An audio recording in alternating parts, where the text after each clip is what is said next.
이사야 6장. 하나님이 이사야를 예언자로 부르시다. 우시야 왕이 죽던 해에 나는 높이 들린 보좌에 앉아 계시는 주님을 뵈었는데 그의 옷자락이 성전에 가득 차 있었다. 그분 위로는 스랍들이 서 있었는데 스랍들은 저마다 날개를 6 가지고 있었다. 둘로는 얼굴을 가리고 둘로는 발을 가리고 나머지 둘로는 날고 있었다. 그리고 그들은 큰 소리로 노래를 부르며 화답하였다. 거룩하시다, 거룩하시다, 거룩하시다. 만군의 주님, 온 땅에 그의 영광이 가득하다. 우렁차게 부르는 이 노랫소리에 문지방의 터가 흔들리고 성전에는 연기가 가득 찼다. 나는 부르짖었다. 재앙이 나에게 닥치겠구나. 이제 나는 죽게 되었구나. 나는 입술이 부정한 사람인데 입술이 부정한 백성 가운데 살고 있으면서 왕이신 만군의 주님을 만나 뵙다니. 그때의 스랍들 가운데서 하나가 제단에서 타고 있는 숯을 부집게로 집어 손에 들고 나에게 날아와서 그것을 나의 입에 대며 말하였다. 이것이 너의 입술에 닿았으니 너의 악은 사라지고 너의 죄는 사해졌다. 그때에 나는 주님께서 말씀하시는 음성을 들었다. 내가 누구를 보낼까? 누가 우리를 대신하여 갈 것인가? 내가 아뢰었다. 제가 여기에 있습니다. 저를 보내어 주십시오. 그러자 주님께서 말씀하셨다. 너는 가서 이 백성에게 너희가 듣기는 늘 들어라. 그러나 깨닫지는 못한다. 너희가 보기는 늘 보아라. 그러나 알지는 못한다 하고 일러라. 너는 이 백성의 마음을 둔하게 하여라. 그 귀가 막히고 그 눈이 감기게 하여라. 그리하여 그들이 볼 수 없고 들을 수 없고 또 마음으로 깨달을 수 없게 하여라. 그들이 보고 듣고 깨달았다가는 내게로 돌이켜서 고침을 받게 될까 걱정이다. 그때 내가 여쭈었다. 주님, 언제까지 그렇게 하실 것입니까? 그러자 주님께서 대답하셨다. 성읍들이 황폐하여 주민이 없어질 때까지, 사람이 없어서 집마다 빈 집이 될 때까지, 밭마다 모두 황무지가 될 때까지 나 주가 사람들을 먼 나라로 흩어서 이곳 땅이 온통 버려질 때까지 그렇게 하겠다. 주민의 10분의 1이 아직 그곳에 남는다 해도 그들도 다 불에 타 죽을 것이다. 그러나 밤나무나 상수리나무가 잘릴 때에 그루터기는 남듯이 거룩한 씨는 남아서 그 땅에서 그루터기가 될 것이다. 7장. 아하스 왕에게 내린 경고. 우시야의 손자요 요담의 아들인 유다 왕 아하스가 나라를 다스릴 때에 시리아 왕 르신이 르말리아의 아들 이스라엘 왕 베가와 함께 예루살렘을 치려고 올라왔지만 도성을 정복할 수 없었다.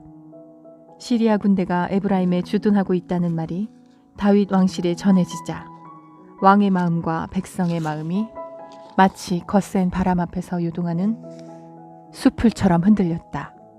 그때 주님께서 이사야에게 말씀하셨다.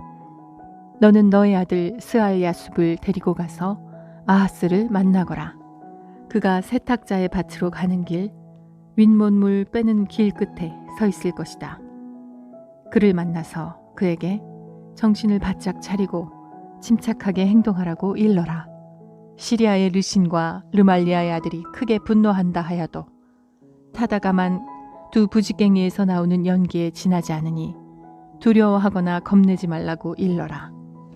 시리아 군대가 아하스에게 맞서 에브라임 백성과 그들의 왕 르말리아의 아들과 함께 악한 계략을 꾸미면서 올라가 유다를 쳐서 겁을 주고 우리들에게 유리하도록 유다를 흩어지게 하며 그곳에다가 다브엘의 아들을 왕으로 세워놓자고 한다.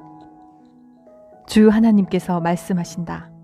이 계략은 성공하지 못한다. 절대로 그렇게 되지 못한다. 시리아의 머리는 다마스쿠스이며 다마스쿠스의 머리는 르신이기 때문이다. 에브라임은 65년 만에 망하고 뿔뿔이 흩어져서 다시는 한 민족이 되지 못할 것이다. 에브라임의 머리는 사마리아이고 사마리아의 머리는 고자케아 르말리아의 아들이다. 너희가 믿음 안에 굳게 서지 못한다면 너희는 절대로 굳게 서지 못한다. 임마누엘의 징조. 주님께서 아하스에게 다시 말씀하셨다. 너는 주 너의 하나님에게 징조를 보여달라고 부탁하여라. 저 깊은 곳 수올에 있는 것이든 저 위 높은 곳에 있는 것이든 무엇이든지 보여달라고 하여라. 아하스가 대답하였다.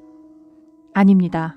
저는 징조를 구하지도 않고 주님을 시험하지도 않겠습니다. 그때 이사야가 말하였다. 다윗 왕실은 들으십시오. 다윗 왕실은 백성의 인내를 시험한 것만으로는 부족하여 이제 하나님의 인내까지 시험해야 하겠습니까?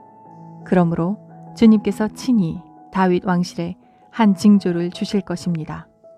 보십시오. 처녀가 잉태하여 아들을 낳을 것이며 그가 그의 이름을 임마누엘이라고 할 것입니다. 그 아이가 잘못된 것을 거절하고 옳은 것을 선택할 나이가 될 때에 그 아이는 버터와 꿀을 먹을 것입니다. 그러나 그 아이가 잘못된 것을 거절하고 옳은 것을 선택할 나이가 되기 전에 임금님께서 미워하시는 저 두 왕의 땅이 황무지가 될 것입니다.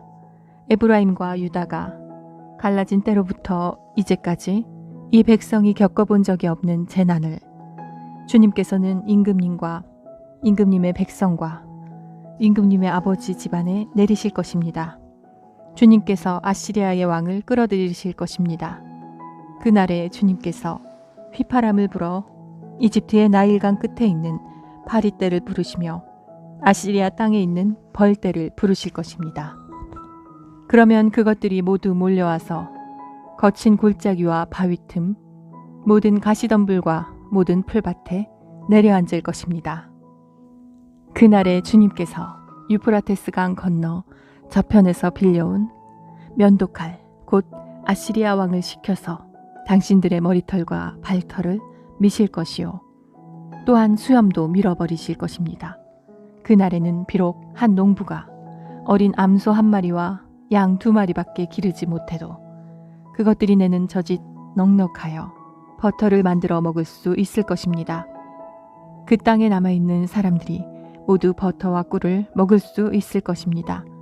그날에는 은 1000냥 값이 되는 1000그루의 포도나무가 있던 곳마다 찔레나무와 가시나무로 덮일 것입니다.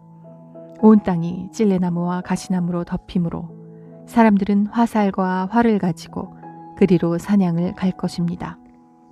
괭이로 일구던 모든 산에도 찔레나무와 가시나무가 덮이므로 당신은 두려워서 그리로 가지도 못할 것이며 다만 소나 노아 기르며 양이나 밟고 다니는 곳이 되고 말 것입니다. 아멘.